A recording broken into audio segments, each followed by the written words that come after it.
Hello, this is Anand Paul and welcome to Staad Pro V8i Advanced Training Session.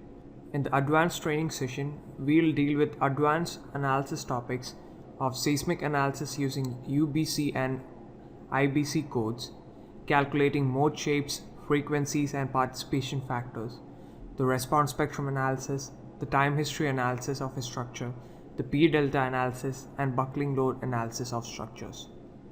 In the first part of advanced analysis session, we will discuss equivalent lateral force analysis method as specified in IBC code. The equivalent lateral force analysis method is also called the static analysis method. The basic principle of this method is that when a building is subjected to an earthquake, it undergoes vibration. The weight of the structure when accelerated along the direction of the earthquake induces forces on the building. Normally, an elaborate dynamic analysis called time history analysis is required to solve the displacement, forces and the reactions resulting from the seismic activity. But the UBC and IBC provide a static method of solving those values. The Staad Pro Advanced Analysis Engine can be used to obtain these values by doing static analysis on structures. The equivalent lateral force analysis method can be generalized into three basic steps. In the step 1, we will calculate the base shear. To calculate the base shear, we have to multiply a factor F with the seismic weight of the structure W. The seismic factor F is calculated by considering the importance factor of the building, the site class, and the soil characteristics of the site.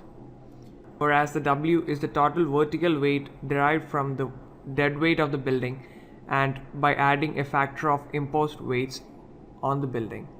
After calculating the base shear, it is then distributed over the height of the building as a series of nodal loads. The loaded building is then analyzed for these horizontal loads generated in step 2. Since this is an advanced topic, I hope everyone is comfortable with the fundamentals of Staad Pro, like creating the geometry, assigning the properties, and assigning support properties. In this example problem, we'll be discussing a 2-story steel structure with a span of 4 meter in X direction and 3 meter in Z direction. The total height of the building is 6 meters and the floor height is 3 meters. I have assigned I section to columns and beams and angle sections to the bracings. The supports are fixed supports.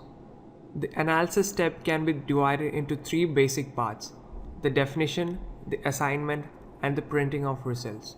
Before defining the load, we can set the number of primary load cases used in the problem. This will help Staad Pro to allocate memory and systematically organize analysis data for further use. To set the number of primary load cases, go to commands. In miscellaneous commands, set NL option.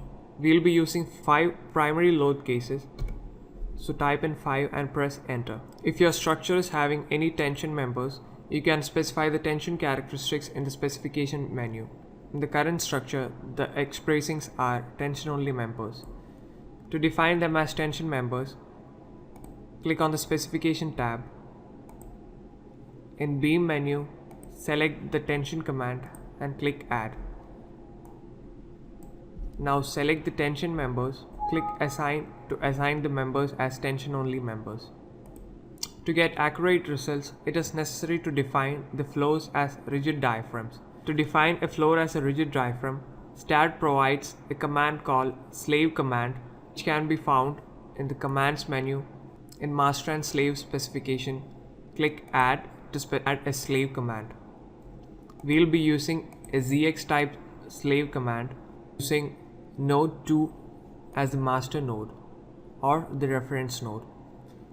Click add to accept the selection. Now we will select these nodes and assign save ZX command, which will restrict the rotation and translation of these nodes and are constrained according to join 2, making them rigid diaphragms. Click assign to assign the command. Now let us move to the first part of the analysis procedure, that is the load definition. To define the IBC load, click on the Load and Definition tab. go to definitions, select seismic definitions and click add. Now from the drop down menu you can select IBC 2006. In the current example I am using the default zip code with an importance factor of 1 and response modification factor in X and Z direction as 4. So this is our load definition. Now click add. Now we have defined the F part of the equation. In order to calculate the seismic weight, we have to assign or provide Staad Pro the details about the seismic weight of our structure. To assign seismic weight, first of all we will be assigning the self weight as seismic weight with a self weight factor of 1 and click add. If you want to double the seismic weight, or if you want to double the self weight, you can provide the factor 2, which will double the self weight of the structure for the calculation of seismic weight. Now for Staad Pro to consider the flow weights, we can define the flow weights as uniform pressure loads, specifying the Y range of the load. So for the first floor of the structure, I will provide a uniformly distributed load of 3 kN per meter square with a Y range of 1.5 meter to 3.5 meters and click add. For the second floor, let it be 2 kN per meter square and Y range will be 3.5 meters to 6.5 meters. Click add to accept the selection. So Staad Pro can calculate the base shear value of the structure. In order to assign these loads to the structure, we have to define load cases in both X and Z directions. Apart from that, we have to describe the gravity loads in the structure. After that, we will define the combinations for the structure for analysis. To add a load case, select the load case details, click on add button. Let the load type be seismic. Click on add command. Close. Select the load case 1 and click on add command to pop up the load items menu. Select seismic load in X direction with a factor of 1 and a multiplying factor for accidental torsion moment 1. This is nothing but the eccentricity value with which the load has to be applied to the structure. IBC code specifies an eccentricity factor of 5% in the direction perpendicular to the action of the load. Click on add command to accept the selection. The ACC1 command signifies that the load will be applied with a 5% eccentricity of 3 meters in either directions, and the single load calculated will be subdivided into small nodal loads and nodal moments, and it will be assigned to these nodes to obtain accurate results. Similarly, we will add load case 2 for seismic load in Z direction with a factor 1 and multiplying factor 1. Click add command. Now our seismic loading for the structure is complete. Now we will describe the gravity loading on the structure and imposed loading on the structure. To define the imposed load, first of all we will define the self-weight load with a factor of -1 in the direction of gravity. Click add to accept the selection. We will assign the self-weight to the whole structure. Click yes to accept the assignment. Along with this, we will add a flow load of intensity -3 kN per meter square for a Y range of 1.5 meters to 3.5 meters in global Y direction,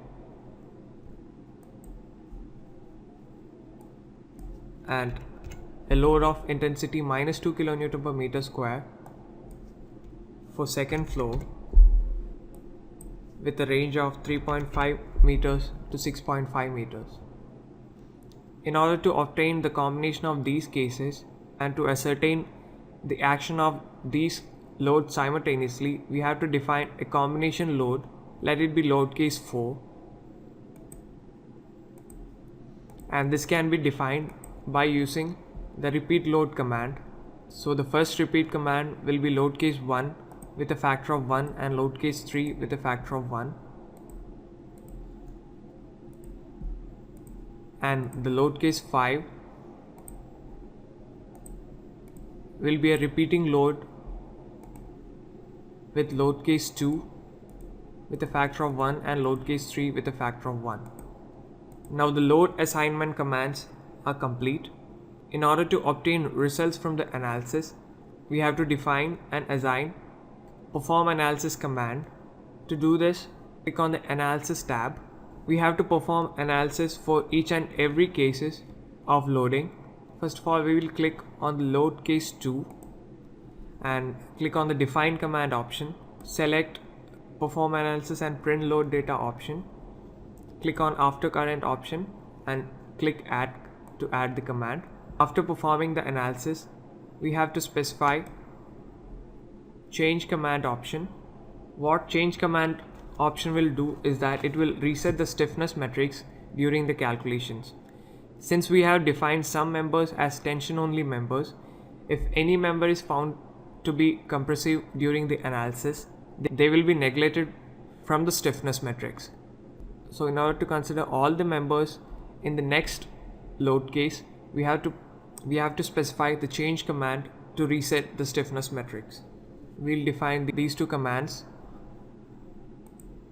After load case 2, we'll do a static check for load case 3 in order to check the equilibrium and add change command. Similarly, we will do static check after the load case 4 and 5. The Staad will now analyze the structure for all these 5 load cases. Now we have to request Staad to print the results. Since load cases 1, 2 and 3 are senseless without the combination loads, we just have to look for the results in combination load cases 4 and 5. To specify post-print commands, click on the post-print tab, click on the define command. You can find a load list tab. Select load cases 4 and 5. From this point forward, Staad Pro have to consider only load cases 4 and 5. We will print the joint displacements and the support reaction. Since we need to check forces in the truss members or the cross bracings, we can specify a command to print the member forces in the bracings. Select the bracing and go to Commands tab, Post Analysis Print, select Member Forces command. Select to selection option and press enter. The joint displacement command and support reaction command is applicable to the whole structure. So we will select them and assign to the whole structure.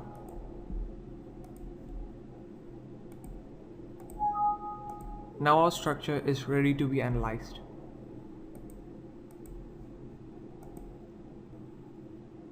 Let us check the output file. Staad Pro shows a warning about the flow one-way slabs and the weight.